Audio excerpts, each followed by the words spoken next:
Qabrga kirganda Alloh subhanahu va taolo ikkita farishtani jo'natadi. Munkar va nakir. Ular o'sha vafot etgan odamni o'tkazib qo'yishib savol-javob qilishadi. Biz ko'rib turgan qabrning ichida bo'lmaydi.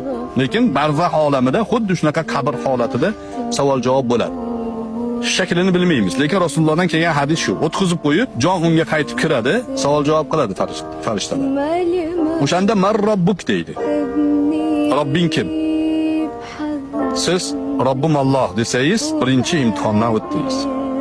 Va ma dinuk deydi. Dining nima deb so'raydi. Dinim islom desangiz, ikkinchi savoldan o'tasiz. Uchinchisida bu kishini taniysanmi deydi. Rasululloh sallallohu alayhi va sallamning suratlarini ko'rsatadi.